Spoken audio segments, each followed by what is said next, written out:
নমস্কাৰ বন্ধুসকল welcome to my YouTube channel Deepak জপলাৰ আজি পুনৰ আপোনালোকৰ এটা বৰ ডাঙৰ খবৰ আহি গ'ল মানে টোটেল আপোনালোকৰ 7টা বিভাগত চাকৰি বৰষুণ আহি গ'ল 8 পাছ 10 পাছ 12 পাছ গ্ৰেজুৱেশ্যন মানে বিএ বিএসসি বিকম সকলো ধৰণৰ কোৱালিফিকেশ্যন অনুযায়ী আপোনালোকে ইয়াত চাকৰি পাব সেইকাৰণে আপোনালোকে ভিডিঅ'টো শেষলৈকে চাই থাকিব আৰু টোটেল ভেকেন্সি আছে 16580টা 7টা বিভাগত চাকৰি মুকলি কৰি দিলে গ্ৰেড 3 আৰু গ্ৰেড 4 ভেকেন্সি হয় আৰু ইয়াৰ কাৰণে আপোনালোকে কেনেদৰে আবেদন কৰিব লাগিব লগতে কি কৰিব লাগিব সকলোখিনি কথা মই আপোনালোকক এই ভিডিঅ' যোগে আলোচনা কৰা হ'ব যদি ভিডিওটো ভাল পায় ভিডিওটো লাইক কৰিব লগতে চেনেলটো সাবস্ক্ৰাইব কৰি দিব এনেকুৱা ভিডিও প্ৰতিদিনে পাই থাকিব আৰু ভিডিওটো আপোনালোকে অকণো স্কিপ নকৰিব কাৰণ ইয়াত আপোনালোকৰ 7টা বিভাগৰ ভেকেন্সি কথা ডিসকাস কৰা আছে সেইকাৰণে আপোনালোকে এটা বিভাগ চাই ভিডিওটো স্কিপ কৰি নিদিব 7টা বিভাগৰ ভেকেন্সিৰ কথা আপোনালোকে নিশ্চয় ভিডিওটো শেষলৈকে চাই থাকিব আহক আজি আমি ভিডিওটো আৰম্ভ কৰোঁ আপোনালোকৰ পোন প্ৰথমে ভেকেন্সিটো আহিছে ললিত চন্দ্ৰ ভৰালী কলেজ গুৱাহাটী ফালৰ পৰা এটা আপোনালোকৰ প্ৰথম বিভাগ হয় ইয়াৰ কাৰণে আপোনালোকৰ গ্ৰেড 3 আৰু গ্ৰেড 4 ভেকেন্সি মুকলি কৰি দিছে এটো প্ৰথমটো বিভাগ হয় আৰু তেনেকৈ আৰু বহু বিভাগ আছে আপোনালোকে ভিডিওটো শেষলৈকে চাই থাকিব ইয়াৰ আপোনালোকে দেখিব আছে মে এপ্লাই হিয়াৰ আপোনালোকে কেনেদৰে আবেদন কৰিব লাগিব মই সেই কথাও কৈ দিছোঁ এই যিখন ললিত চন্দ্ৰ ভৰালী কলেজ গুৱাহাটীত আছে মই আপোনালোকক জনাইছোৱে আৰু ইয়াৰ কাৰণে আপোনালোকে কেনেদৰে আবেদন কৰিব লাগিব মই এই কথা কৈ দিছোঁ গ্ৰেড 3 আৰু গ্ৰেড 4 ভেকেন্সি হয় আৰু এইটো আপোনালোকৰ এটা বৃহৎ সুযোগ বুলি ক'ব পাৰি কাৰণ শিক্ষা বিভাগৰ ফালৰ পৰা গ্ৰেড 3 গ্ৰেড 4 ভেকেন্সি মুকলি কৰি দিছে তাৰ পিছৰ ভেকেন্সিটো হৈছে আৰ্য বিদ্যাপীঠ কলেজ গুৱাহাটীৰ ফালৰ পৰা ইয়াৰ কাৰণে আপোনালোকৰ 15 দিন আছে মানে দিছে লাষ্ট ডেট ইয়াৰ কাৰণে 3টা লাইব্ৰেৰী এছিষ্টেণ্ট আৰু লেবৰেটৰী বিভাগৰ ভেকেন্সি আছে আৰু ইয়াৰ কাৰণে মই আপোনালোকক অহতাসমূহ কৰিছোঁ লাইব্ৰেৰী এছিষ্টেণ্টৰ কাৰণে আপোনালোকে ভয় খাব নালাগে যে বহুত অহতা লাগিব বুলি লাইব্ৰেৰী এছিষ্টেণ্টৰ কাৰণে মাত্ৰ লাগিব 12 পাছ আৰু লেবৰেটৰী বিভাগৰ কাৰণে মাত্ৰ 8 পাছ হ'লে আপোনালোকে আবেদনসমূহ কৰিব লাগিব আৰু ইয়াৰ কাৰণে আপোনালোকৰ মই যদি আপোনালোকে এডভাৰটাইজমেন্ট কিখন লাগে আমাক কমেন্ট কৰিব আমি কমেন্টত আপোনালোকৰ এডভাৰটাইজমেন্ট কিখনো দি দিম আপোনালোকে যদি আপোনালোকে এডভাৰটাইজমেন্টখন লাগে আমাক কমেন্ট কৰিব কমেন্টত আপোনালোকৰ এডভাৰটাইজমেন্টখন দি দিম আপোনালোকে ভিডিঅ'টো তেতিয়া চাই পেলাই আপোনালোকে আবেদনসমূহ কৰিব পাৰিব আৰ্য বিদ্যাপীঠ কলেজৰ এড্ৰেছত আপোনালোকে নিজৰ অফলাইন ফৰ্মখন পঠাই দিলে আপোনালোকৰ আবেদনসমূহ হৈ যাব আৰু তৃতীয় বিভাগটো হৈছে এছএছসি ফালৰ পৰা ষ্টাফ সিলেকশ্যন কমিছনৰ ফালৰ পৰা ইয়াৰ কাৰণে আপোনালোকৰ এছএছসি ফেজ 12 2024 সিলেকশ্যন পোষ্টৰ এক্সাম আহিছে ইয়াৰ কাৰণে আপোনালোকৰ 3 ধৰণৰ ভেকেন্সি আছে 10 পাছ আছে 12 পাছ আছে লগতে গ্ৰেজুৱেশ্যন আছে আৰু এজ লিমিটৰ ক্ষেত্ৰতে আপোনালোকে দিয়া আছে 18 পৰা 30 বছৰৰ ভিতৰত পোষ্ট আছে আপোনালোকে আবেদনসমূহ কৰিব পাৰিব এপ্লাই ডেট আপোনালোকৰ 1 ফেব্ৰুৱাৰী পৰা 28 ফেব্ৰুৱাৰীৰ ভিতৰত আপোনালোকে আবেদনসমূহ কৰিব পাৰিব এপ্লাই ফিজ আপোনালোকৰ এছচি কেণ্ডিডেটৰ কাৰণে এছচি ফিমেল কেণ্ডিডেটৰ কাৰণে কোনো ফিজ পেমেন্ট কৰিব নালাগে বাকি ওবিসি জেনাৰেল কেণ্ডিডেট 100 रुपीस কৈ আপোনালোকে পেমেন্টসমূহ কৰিব লাগিব আৰু এই ভেকেন্সিসমূহৰ কাৰণে আবেদন কৰিবলৈ এছএছসি ভেকেন্সি যেটো আছে তাৰ কাৰণে আপোনালোকে এছএছসি অফিচিয়েল ৱেবছাইটত গৈ আপোনালোকে আবেদনসমূহ কৰি ল'ব পাৰে আগৰ যিকেইটা ভেকেন্সি দুটা বিভাগৰ কথা ক'লো সেই দুটা বিভাগত আপোনালোকে অফলাইন যোগে কৰিব লাগিব এই দুটা কলেজৰ এড্ৰেছত আপোনালোকে আবেদনসমূহ কৰি ল'ব পাৰে আজি আপোনালোকৰ 4 নম্বৰ যেটো বিভাগ আহিছে এটো হৈছে আপোনালোকৰ চেন্ট্ৰেল ৰিজাৰ্ভ পুলিচ ফৰ্চৰ ফালৰ পৰা চিআৰপিএফৰ পৰা ইয়াৰ কাৰণে 169টা constable general duty post under sport কোটাৰ ভিতৰত ভেকেন্সি সমূহ আহিছে চেন্ট্ৰেল ৰিজাৰ্ভ পুলিচ ফৰ্চৰ আণ্ডাৰত আহিছে ভেকেন্সি খিনি আৰু ইয়াৰ কাৰণে আপোনালোকৰ লাষ্ট ডেট দিয়া আছে 15/2/2024 আপোনালোকে ফেব্ৰুৱাৰী মাহৰ 15 তাৰিখলৈকে ভেকেন্সি কিটাৰ কাৰণে আবেদনসমূহ কৰিব পাৰে যদি আপোনালোকে ইন্টাৰেষ্টেড হয় দেন আপোনালোকে ভেকেন্সি কিটাৰ কাৰণে আবেদনসমূহ কৰি ল'ব পাৰে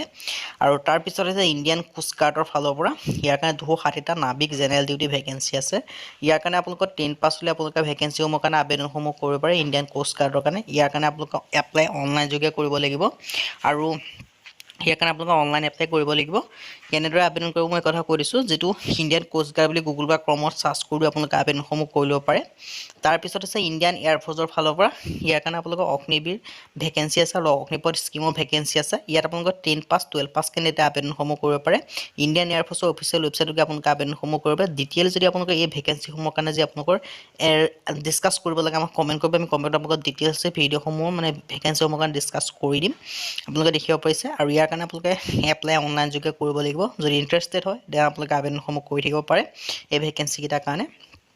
কৈছোৱে অনলাইন যোগে আপোনালোকে আবেদনসমূহ কৰিব লাগিব ইণ্ডিয়ান এয়াৰ ফৰ্চ বুলি আপোনালোকে গুগল বা ক্ৰমত লিখি আবেদনসমূহ কৰিব পাৰে এই ভেকেন্সি কিটাৰ কাৰণে আৰু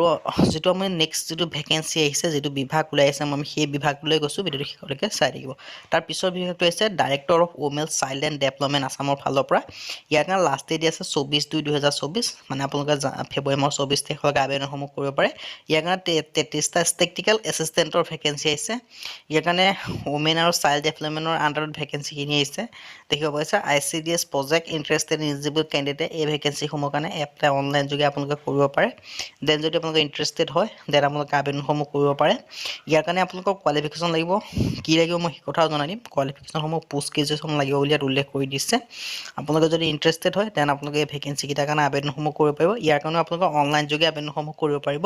যিটো আপোনালোকৰ অফিচিয়েল ৱেবছাইট আছে তাৰ পিছৰ ভেকেঞ্চি আহিছে ইউনিয়ন বেংক অফ ইণ্ডিয়া ইয়াৰ কাৰণে লাষ্ট ডেট দিয়া আছে 23/2/2024 মানে ফেব্ৰুৱাৰী মাহৰ 23 তাৰিখলৈকে আবেদনসমূহ কৰিব পাৰে ইয়াৰ কাৰণে 606টা স্পেচিয়েলিষ্ট অফিচাৰৰ ভেকেঞ্চি আছে আৰু ইয়াৰ কাৰণে আপোনালোকে এপ্লাই অনলাইন যোগে কৰিব পাৰিব আৰু তাৰপিছত আছে পাঞ্জাৱ নেশ্যনেল বেংক ইয়াৰ কাৰণে 1025টা অফিচাৰ মেনেজাৰৰ ভেকেঞ্চি আছে ইয়াৰ কাৰণে আপোনালোকে এপ্লাই অনলাইন যোগে কৰিব পাৰিব যদি আপোনালোকে ইণ্টাৰেষ্টেড হয় তেন আপোনালোকে এই ভেকেঞ্চিকেইটাৰ কাৰণে আবেদনসমূহ কৰি ল'ব পাৰে এনেকুৱা ধৰণৰ ভেকেঞ্চি আপোনাৰ প্ৰতিবাৰে নাহে যদি আপোনালোকে ইণ্টাৰেষ্টেড হয় তেন আপোনালোকে আবেদনসমূহ কৰি ল'ব পাৰে ইয়াৰ কাৰণে HS আৰু গ্ৰেজুৱেশ্যন কৰিলে আবেদনসমূহ কৰিব পাৰিব তাৰপিছৰ ভেকেঞ্চি আছে Supreme Court of India 15/2/2024 last date হয় ইয়াৰ কাৰণে 90টা law clerk and cum research এছিষ্টেণ্টৰ ভেকেঞ্চি আহিছে ইয়াৰ কাৰণে আপোনালোকৰ মাত্ৰ 10টা হয় 12 পাছ আৰু লগতে গ্ৰেজুৱেশ্যন লগতে আপোনালোকৰ কম্পিউটাৰ চাৰ্টিফিকেট লাগিব দেন আপোনালোকে আবেদনসমূহ কৰিব পাৰিব ইয়াৰ পিছৰ ভেকেঞ্চি আছে আছাম কোঅপাৰেটিভ এপেক্স বেংক লিমিটেডৰ ইয়াৰ কাৰণে 13/2/2024 ফেব্ৰুৱাৰী মাহৰ 13 তাৰিখে লাষ্ট ডেট হয় 120টা এছিষ্টেণ্ট পোষ্টৰ ভেকেঞ্চি আছে আৰু ইয়াৰ কাৰণে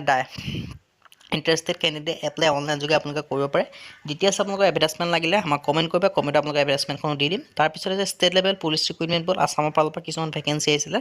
271টা কনষ্টেবল গ্ৰেড আৰু ড্ৰেজাৰৰ ভেকেঞ্চি আহিছিলে ইয়াৰ কাৰণে আপোনালোকে অনলাইন যোগে আবেদনসমূহ কৰিব পাৰে যদি আপোনালোকে ইণ্টাৰেষ্টেড হয় তেন আপোনালোকে এই ভেকেঞ্চিকেইটাৰ কাৰণে আবেদনসমূহ কৰিব পাৰে নিজৰ কোৱালিফিকেশ্যনসমূহ চাই ল'ব পাৰে আপোনালোকৰ যদি এডভাৰটাইজমেণ্টখন লাগে কোৱালিফিকেশ্যনসমূহ চাই পেলাই আপোনালোকে নিশ্চয় আবেদনসমূহ কৰি ল'ব